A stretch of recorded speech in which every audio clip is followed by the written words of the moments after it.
Hello everyone. Today we will be talking about action potential.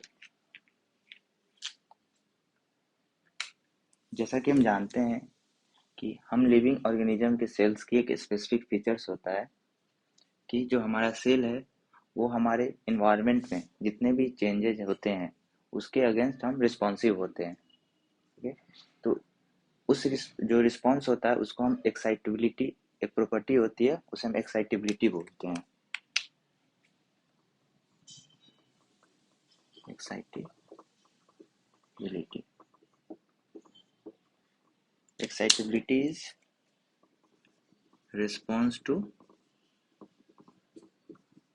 changes in our surroundings या environment. Okay, और जो changes जिसके against हम response देते हैं उस चेंजेस को हम स्टिमुलाई बोलते हैं या stimulus. Means in short we can say that means the excitability is the end result of stimulus. Okay,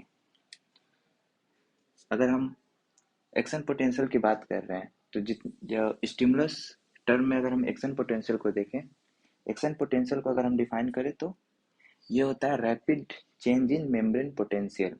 इसको क्या बोलते हैं? It is rapid change in membrane potential. ये इसका सिंपलेस्ट डेफिनेशन है जिसको हम समझ सकते हैं। इसका मतलब क्या हुआ, जैसा कि लास्ट लेक्चर में हम रेस्टिंग मेम्ब्रेन पोटेंशियल लेक्चर में देखे हैं कि जनरली क्या होता है कि जो हमारा सेल मेम्ब्रेन के क्रॉस है due to different concentration of ions, दोनों साइड क्या होता है, एक पोटेंशियल जनरेट होता है जो कि अनस्टिमुलेटेड स्टेट में वो सेल्स में पाया जाता है जिसको हम रेस्टिंग मेम्ब्रेन पोटेंशियल बोलते हैं। लेकिन जब हम सेल्स को कोई भी स्टिमुलस देते हैं तो वो उसके अगेंस्ट क्या होता है, रिस्पॉन्स करता है जिसको हम एक्साइटेबिलिटी बोलते हैं। यानी कि सेल एक्साइटेबल स्टेट है, यानी कि वो अनस्टिमुलेटेड स्टेट में हम क्या करते हैं, सिर्फ हम उसके रेस्टिंग मेम्ब्रेन पोटेंशियल को स्टडी करते हैं। पर जब हम स्टिमुलस के अगेंस्ट रिस्पॉन्स दे रहे हैं तो हम सेल स्टिमुलेटेड स्टेट में है, तो उसमें हम क्या देखेंगे, एक्शन पोटेंशियल वहाँ पे जनरेट होता है जो कि रैपिड चेंज होता है मेम्ब्रेन पोटेंशियल का, जो कि ऑलरेडी नेगेटिव स्टेट में होता है, उससे हम पॉजिटिव की तरफ जाते हैं, तो उसको क्या बोलते हैं, एक्शन पोटेंशियल। उससे पहले हम थोड़ा स्टिमुलस पे ध्यान दें। अब जो स्टिमुलस होता है वो डिफरेंट टाइप्स के होते हैं स्टिमुलाई, क्योंकि एक्शन पोटेंशियल जो है हर एक पर्टिकुलर सेल का एक पर्टिकुलर रेंज है, एक मिनिमम वैल्यू होती है कि अगर इस वैल्यू तक, अगर वो जो भी हम स्टिमुलाई प्रोवाइड कर रहे हैं अगर पर्टिकुलर वैल्यू तक रीच कर जाता है तो सेल क्या होगा, एक्साइटेबल स्टेट में आ जाएगा। अगर उससे बिलो है तो वो हम एक्साइटेबल नहीं होंगे। जैसा कि अगर हमारी रिक्वायरमेंट है कि हमें 10,000 रुपये चाहिए, 1,00,000 रुपये चाहिए, अगर हम 1,00,000 से अगर 50,000 भी दिया जाए तो क्या होगा, हमारा काम वो नहीं हो पाएगा। तो मिनिमम जो रिक्वायरमेंट होती है उसको फुलफिल होना चाहिए, और वो फुलफिल क्या करता है, वो थ्रेशोल्ड स्टिमुलाई उसको बोलते हैं। तो इसी मिनिमम रिक्वायरमेंट क्राइटेरिया के बेसिस पे स्टिमुलस के डिफरेंट टाइप्स होते हैं। अगर स्टिमुलस के टाइप्स देखें तो पहला होता है सब थ्रेशोल्ड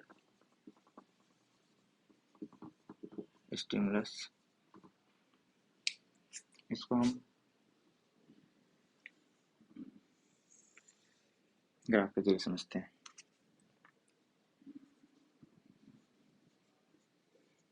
ह्यूमन बॉडी में जो R M P resting membrane potential होता है वो -70 मिली वोल्ट होता है। अगर हम किसी सेल को एक्साइट करना है तो हम उसका थ्रेशोल्ड पोटेंशियल -50 मिली वोल्ट मानकर चलेंगे। ओके, अब क्या है कि हमारा cell already resting membrane potential वाले स्टेज पे है। ओके, अब है ये सब थ्रेशोल्ड स्टिमुलस। मीन्स जो स्टिमुलस हम प्रोवाइड कर रहे हैं वो सब मतलब थ्रेशोल्ड के मिनिमम वैल्यू हो। तो हम स्टिमुलस प्रोवाइड करना शुरू किए, यहाँ तक किए, तो सेल क्या होगा, अगर इससे मिनिमम वैल्यू है थ्रेशोल्ड से कम होगा तो सेल एक्साइट नहीं होगा। तो इसको हम क्या बोलेंगे, सब थ्रेशोल्ड स्टिमुलाई। अब देखिए यहाँ पे एक चीज ये समझने वाली है कि जो सब थ्रेशोल्ड स्टिमुलाई दे रहे हैं वो ऑल्दो सेल को एक्साइट करके एक्शन पोटेंशियल क्रिएट तो नहीं कर पा रहा है, लेकिन यहाँ पे वो एक लोकल पोटेंशियल क्रिएट करता है, जो कि जैसे जैसे हम सब थ्रेशोल्ड की वैल्यू को एक्सीड करते जाएंगे वो पोटेंशियल भी एक्सीड होते जाएगा, और जैसे वो थ्रेशोल्ड हो जाएगा वो पोटेंशियल डिफरेंट चैनल्स को ओपन करेगा, जिससे वो एक्शन पोटेंशियल में ट्रांजिट हो जाएगा, यानी कि एक्शन पोटेंशियल को वो फॉर्म करेगा। हम डिफरेंस देखेंगे लोकल और एक्शन या ग्रेडेड पोटेंशियल, जिसको बहुत सारे पोटेंशियल उसको भी। फिलहाल ये सब थ्रेशोल्ड स्टिमुलाई को ये क्या होता है, लोकल पोटेंशियल जनरेट करता है, एक्शन नहीं। सेकंड है थ्रेशोल्ड स्टिमुलस। मीन्स जैसे ही हमारा स्टिमुलस -50 मिली वोल्ट पे पहुंचेगा, ये क्या करेगा, वो जो लोकल पोटेंशियल है वो एक्शन पोटेंशियल में ट्रांसफॉर्म हो जाएगा। डिफरेंट जो चैनल्स के ओपनिंग के लिए रिक्वायर्ड मिनिमम जो वोल्टेज है वो फाउंड हो जाएगी, डिफरेंट चैनल्स ओपन हो जाएंगे, और जो भी स्टिमुलाई है वो हमारे एक्साइट रिस्पॉन्स के टर्म में वो प्रोपोगेट करने लगेगा। उसको बोलते हैं sub sorry threshold stimulus, minimum stimuli required to excite a cell. उसके बाद हम इसके वैल्यू को एक्सीड करते जाएंगे। एक मैक्सिमम स्टिमुलस होता है सेल का कि उसके अगर उस वैल्यू से अगर हम वैल्यू को एक्सीड भी करते हैं तो उसका जो ट्रांसमिशन या जो भी एक्शन वो कर रहा है वो क्या होगा, उसके उससे ज़्यादा वो नहीं कर पाएगा, मीन्स वो उसका सेचुरेशन लेवल होता है, उसको बोल सकते हैं। तो अगर इसको हम क्या मानते हैं, इसका मैक्सिमल स्टिमुलस पॉइंट। ओके, अगर हम इस वैल्यू से भी ज़्यादा अगर इसको एक्सीड करते जाएं, इसको सुपरा मैक्सिमल स्टिमुलस बोलते हैं, पर इस रिस्पॉन्स से वो कोई भी रिस्पॉन्सिव चेंज नहीं आता। जितना चेंज मैक्सिमम स्टिमुलस पे आएगा उतना ही क्या होगा, सुप्रा मैक्सिमल पे भी सेम ही रहता है। इसमें क्या होगा, नो चेंज बियॉन्ड मैक्सिमल। ये टिश्यू डैमेज भी कर सकता है, सेल डैमेज कर सकता है। और ये जो थ्रेशोल्ड है, ये जो थ्रेशोल्ड और मैक्सिमल्स के बीच का जो स्टिमुलस होता है इसको बोलते हैं हम लोग सब मैक्सिमल स्टिमुलस। ओके, तो स्टिमुलाई के कितने डिफरेंट फॉर्म हो गए, सब थ्रेशोल्ड थ्रेशोल्ड, इससे इंक्रीज करेंगे तो क्या होगा, सब मैक्सिमल स्टिमुलस मैक्सिमल, जहाँ पे सेल की एक्शन का क्या होगा, वो सैचुरेशन है, और अगेन सुप्रा मैक्सिमल विच मे कॉज टिश्यू डैमेज। तो ये डिफरेंट टाइप्स ऑफ स्टिमुलस हो गए जो कि हम सेल को प्रोवाइड करते हैं एक्शन पोटेंशियल क्रिएट करने के लिए। और सब थ्रेशोल्ड क्या करता है, लोकल पोटेंशियल जनरेट करता है, जो कि एडअप होते जाते हैं, और एक जैसे ही वो मिनिमम क्राइटेरिया को फुलफिल करेगा डिफरेंट टाइम चैनल्स ओपन होंगे और वो एक्शन पोटेंशियल में कन्वर्ट हो जाएगा। अब देखते हैं एक्शन पोटेंशियल कैसे क्रिएट होता है।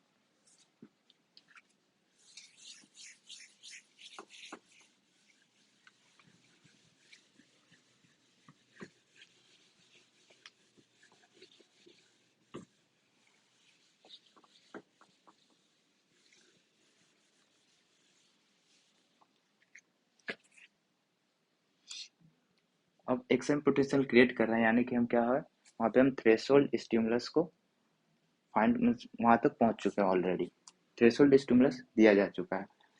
अब क्या होता है कि हम हमारी सेल मेमोरी ने इस पे इसको हम वायलेट मान रहे हैं।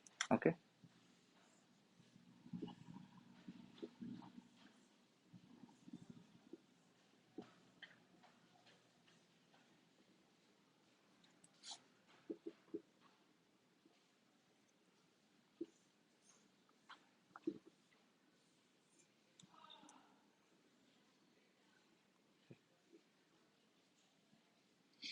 अब क्या होता है, जैसे कि स्टिमुलस मिला, स्टिमुलस जैसे मिलता है हमारे सेल्स में सोडियम लीकी चैनल्स होते हैं जो कि कंटिन्यूस डिफ्यूजन के थ्रू भी वो ट्रांसमिट करते रहते हैं।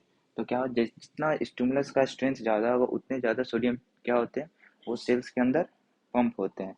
तो जो रिक्वायर्ड स्टिमुलस है थ्रेशोल्ड स्टिमुलस का अगर यहाँ पे स्टिमुलस मिल रहा है तो सोडियम क्या है लीकी चैनल जिसको बोलते हैं उससे क्या होगा सोडियम अंदर की तरफ आएगा। एक्स्ट्रा सेलुलर फ्लूइड में हम जानते हैं कि सोडियम की अमाउंट बहुत ज़्यादा होता है। ओके 1 फिट हमने लास्ट लेक्चर में देखा था कितना होता है 140 मिली इक्विवेलेंट पर लीटर है। ओके तो ये एक्स्ट्रा सेलुलर फ्लूइड है, ये हमारा इंट्रा सेलुलर फ्लूइड है। ये क्या है आपका extra cellular fluid. Okay now अब सोडियम चैनल से क्या हुआ सोडियम आया अंदर की तरफ पोटेशियम का एक लार्ज चंक है सेल का अंदर नेगेटिव है ऑलरेडी और बाहर सोडियम के एक्सेसिव अमाउंट का पॉजिटिव इन्वायरमेंट होता है। अब सोडियम अंदर आएगा अंदर क्या नेगेटिव चार्ज है तो क्या करेगा इसको वो न्यूट्रलाइज करना शुरू करेगा। वो न्यूट्रलाइज करने शुरू होगा तो क्या होगा ये जो नेगेटिव वैल्यू है और जैसे जैसे न्यूट्रलाइज करेगा इसकी वैल्यू क्या होगी थोड़ी कम होगी। अगर ये थोड़ा न्यूट्रलाइज किया थोड़ा नेगेटिव हुआ जैसे नेगेटिव हुआ जो वोल्टेज चैनल को ओपनिंग के लिए मिनिमम वोल्टेज होता है वो फाइंड हो जाता है। जैसे ऑलरेडी यहाँ पे -70 था तो वो कम होकर कितना हो गया अब -50 हो चुका है। उससे क्या होगा कि ये जो सोडियम वोल्टेज गेटेड चैनल है सोडियम वोल्टेज गेटेड चैनल इससे क्या हो गया sodium voltage gated channel opening होगा और जो सोडियम का जो ट्रांसपोर्ट है वो रैपिड होने लगेगा। तो रैपिड ट्रांसपोर्ट के क्या होगा कि बहुत सारे सोडियम अंदर की तरफ पंप होने लगेंगे और बहुत सारे सोडियम जब अंदर की तरफ पंप होंगे तो इसका जो रिक्वायर्ड है वो और मीन्स और कम नेगेटिव होते जाएगा मीन्स वो पॉजिटिव की तरह जाने लगेगा। ओके तो क्या होगा सोडियम जो है वो इससे भी आ रहा है इससे भी आ रहा है और इससे भी आ रहा है मीन्स सोडियम आ रहा है वो आगे की तरफ ये सोडियम आगे की तरफ मूव कर रहा है फिर ये इसको इस जो ये जो वोल्टेज गेटेड चैनल है ये एक्टिवेट हो गया अगेन ये वोल्टेज गेटेड चैनल है ये एक्टिवेट हो गया और इससे क्या होगा एक action potential propagating action potential illicit कर पाते हैं हम किसी सेल में। तो ये कॉमन मैकेनिज्म है कि कैसे जो है एक्शन पोटेंशियल क्रिएट होता है। ओके अब हम इसमें दो प्रॉब्लम्स आती हैं। पहला ये है कि एक्शन पोटेंशियल जो होता है वो क्या होता है वो हम वन में ही डायरेक्टेड क्यों होता है क्योंकि अगर हम देखें जो यहाँ पे जो सोडियम आता है क्या हुआ वो इधर भी जा रहा है इधर भी जा रहा है। ओके तो ये जो बैक साइड का ये जो वोल्टेज गेटेड चैनल है इसको भी तो वो हमेशा एक्टिवेट करके रख सकता है जैसे सोडियम आएगा तो ऐसा क्यों नहीं होता है एक्शन पोटेंशियल फॉरवर्ड की तरफ ही क्यों मूव करता है और क्या डिफरेंट फैक्टर्स है जो इसके प्रोपोगेशन को इन्वॉल्व करते हैं। तो अब इन दोनों चीज को देखेंगे।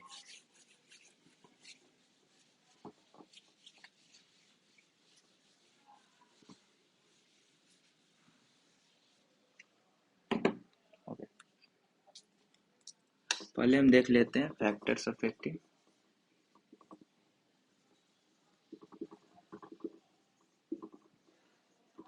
Propagation of action potential. Okay अब नाउ इसमें जो पहला फैक्टर होता है वो होता है आपका मेम्ब्रेन कैपेसिटेंस। फिजिक्स का पढ़ते हैं कैपेसिटेंस क्या होता है टू स्टोर चार्ज करते हैं।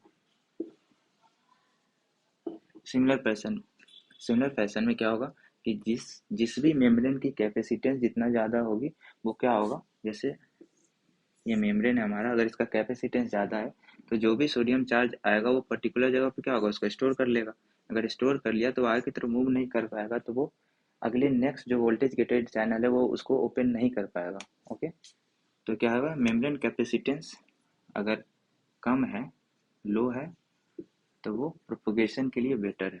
Okay so better for propagation. Okay और इसका जो दूसरा फैक्टर आता है वो आपका आता है मेम्ब्रेन रेसिस्टेंस।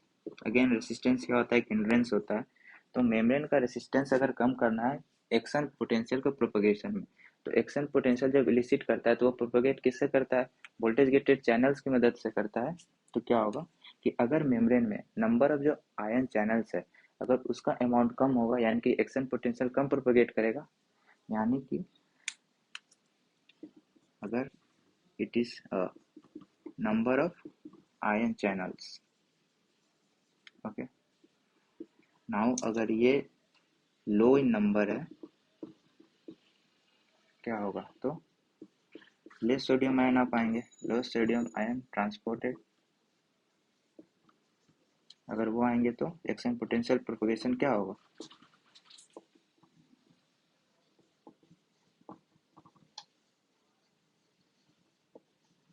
वो डिक्रीज हो जाएगा, ओके। यानी कि मेम्ब्रेन रेसिस्टेंस भी क्या होना चाहिए, नेट कम होना चाहिए, लो होना चाहिए। और लो का मतलब क्या हुआ, high number of sodium ion channel, okay. ये फैक्टर्स अफेक्टिंग हो गया। नाउ अब हम different types of action potential देखेंगे जो कि होते हैं।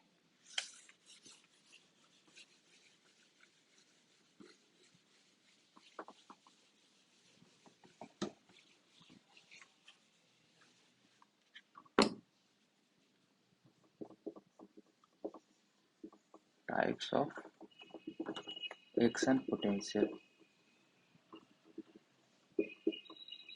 ओके। नाउ जो पहला टाइप होता है वो होता है मोनोफेजिक, सेकंड होता है बाईफेजिक, और तीसरा जो होता है वो होता है compound action potential. Now monophasic जब हम एक्शन पोटेंशियल मेजर करते हैं तो उसमें क्या करते हैं, अगेन हमारा सेल, इसका क्या है, ये इंटरसेलुलर फ्लूइड है, ये एक्स्ट्रा सेलुलर। तो इसमें जो मेथड यूज करते हैं वोल्टेज क्लैंपिंग, इसमें क्या करते हैं कि एक इलेक्ट्रोड को इंट्रासेलुलर में रखते हैं और दूसरे को एक्स्ट्रा सेलुलर में, और उसके बाद मेम्ब्रेन पोटेंशियल मेजर करते हैं। तो इसमें क्या करता है, वन इलेक्ट्रोड इन, वन इलेक्ट्रोड कहाँ रहते हैं, इंट्रासेलुलर फ्लूइड में, और वन इलेक्ट्रोड क्या करते हैं, एक्स्ट्रा सेलुलर फ्लूइड में। बाइफेजिक में क्या करते हैं कि बोथ इलेक्ट्रोड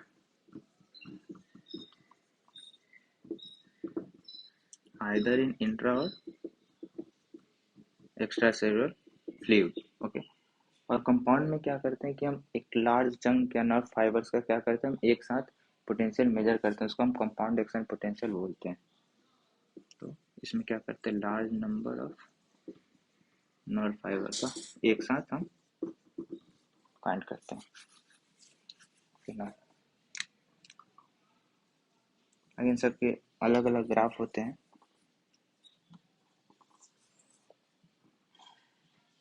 इसका ये कॉमन सा ग्राफ है, बाइफेजिक का जो ग्राफ होता है वो ये होता है, और ये जो कंपाउंड का होता है वो, क्योंकि लार्ज है तो डिफरेंट यहाँ पे क्या होगा, मैक्सिमम प्रोवाइड होगा, कोई छोटा नर्व फाइबर होता है कोई बड़ा होता है, तो इसलिए डिफरेंट होता है, जितना ज़्यादा डिफरेंस होगा उतना ज़्यादा ये होगा। हाँ, तो ये बाइफेजिक में फ्लैट लाइन क्यों आता है, एक कॉमन क्वेश्चन है।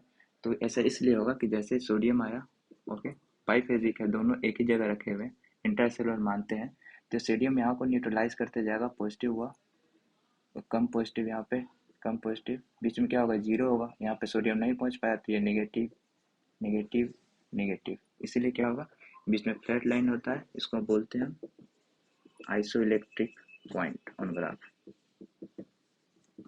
भाई में पूछा जा सकता है, तो isoelectric point on graph biphasic action potential में होता है, ओके। तो ये टाइप्स ऑफ एक्शन पोटेंशियल हो गए। और ये जो एक लास्ट क्वेश्चन मैंने बोला था कि why action potential travels in one direction, इसका रफ ओवरव्यू लेंगे, जब हम डिटेल में पढ़ेंगे एक्शन पोटेंशियल प्रोपगेशन तो उसको समझेंगे, इसका साइलेंट फीचर है इसलिए इसको यहाँ देख रहे हैं, ओके। तो जैसे कि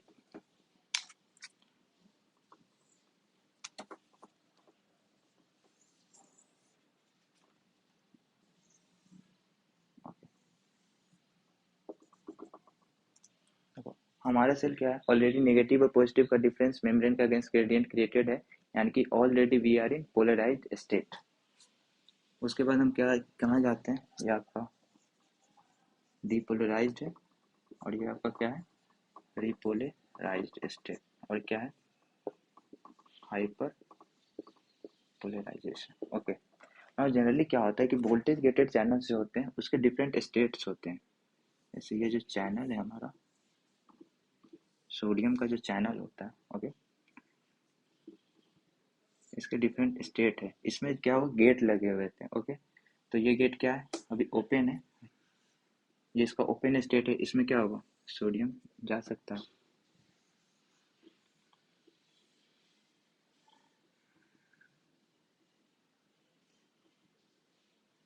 ये लॉक हो गया। तो ये क्या होगा इसका, ये क्लोज स्टेट है, ओके। और ये क्या है इसका, ये ओपन स्टेट है, ओके। तो सेल जो होता है वो ओपन और क्लोज, सॉरी, ये जो गेटेड चैनल होता है वहाँ पे जो चैनल्स है वो ओपन स्टेट में भी रहते हैं, और जैसे वो फंक्शन खत्म होगा वो क्लोज स्टेट में चले जाएंगे, तो सोडियम जो है वो उसका एंट्री क्या हो जाएगा, खत्म हो जाएगा, मतलब वो एंट्री नहीं कर पाएगा, सोडियम एंट्री नहीं कर पाएगा। तो क्या होता है, जैसे उसी तरह,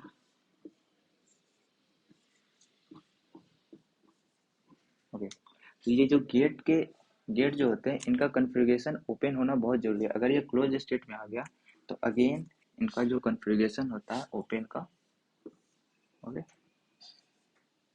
पहले ये दोनों क्लोज्ड होंगे, ओके, उसके बाद ये जाएगा, फिर क्या होगा, इसको रफली नहीं अच्छे से देख लेते हैं इसको, डिफरेंट स्टेट है कैसे ये जो गेटेड है, ओके, यहाँ पे क्या हुआ, क्लोज हो चुका है, तो ये दोनों क्लोज हो जाएंगे, ओके। ये इनएक्टिवेटेड स्टेट है। अब इस इनएक्टिवेटेड स्टेट को क्या है, अगर हमें फंक्शनिंग करवाना है एक्टिवेटेड स्टेट में, ओके, तो क्या होगा, पहले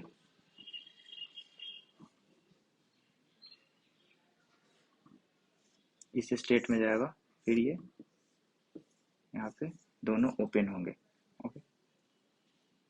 तो क्या, different state of voltage gated channel,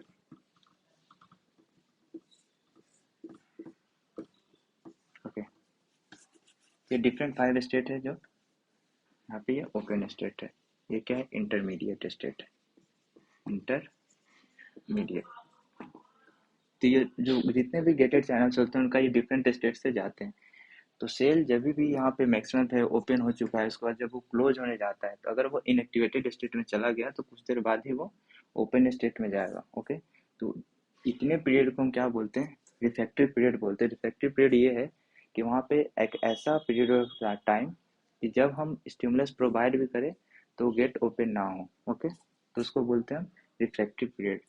तो ये सेल क्या होता है यहाँ पे, रिफ्रैक्टिव पीरियड मीन्स अगेन जो है वो स्टिमुलस जो है वो डीपोलराइज से वो रीपोलराइज स्टेट में जब तक जाएगा नहीं, तो क्या होगा, हम स्टिमुलस फिर से इलिसिट उसमें नेक्स्ट स्टिमुलस नहीं इसमें इलिसिट कर पाते हैं। तो ये है कि हम स्टिमुलस के इलिसिट नहीं कर पाते हैं, और यही रीजन है, जैसा कि हमने देखा था कि जो सोडियम चैनल, सोडियम क्या बोथ वे जा रहे हैं, तो वो आगे वाले गेटेड आयन चैनल को तो क्या करता है, वो ओपन करता है, लेकिन जो उससे पहले वाला जो वोल्टेज गेटेड आयन चैनल है, ये क्या होता है, वो रिफ्रैक्टिव पीरियड में होता है, रिफ्रैक्टिव पीरियड में है। तो ये जो सोडियम आयन चैनल है जो इसको फिर से ओपन नहीं कर पाता, क्योंकि वो डिफरेंट स्टेप्स है गेट ओपन होने के, उसको पहले वो इसी सीरीज में वो फॉलो करता है। तो रिफ्रैक्टिव पीरियड में इसलिए वो नहीं कर पाता, इसलिए जो एक्शन पोटेंशियल क्या है वो सिंगल, सॉरी सिंगल नहीं मतलब मोनो वे है, मीन्स सिंगल वे में ही वो जाता है, मीन्स आगे की तरफ इसे प्रोपेगेट करता है, ओके। और दूसरा फैक्टर ये भी है कि अगर नंबर ऑफ आयन चैनल्स होते हैं, जैसे कि अब न्यूरोनल सेल में अगर जैसे एक्शन पोटेंशियल प्रोपेगेट करता है, तो क्या होता है कि डेंड्राइट्स पे जो होते हैं वो नंबर ऑफ जो वोल्टेज गेटेड आयन चैनल्स होते हैं वो लेस होते हैं, और जो एक्सॉन्स पे है वो large chunk of sodium ion voltage gated channel जो होते हैं वो प्रेजेंट होते हैं। तो ये भी एक रीज़न है कि जितना ज़्यादा चैनल प्रेजेंट होगा उतना ज़्यादा सोडियम पंप होगा वो आगे की तरफ प्रोपेगेट करेगा। तो ये बेसिक है। और ये ऑल है जो एक्शन पोटेंशियल जो है वो कैसे इलिसिट होते हैं, और ये रफ ओवर भी देखा कि ये कैसे प्रोपेगेट करते हैं।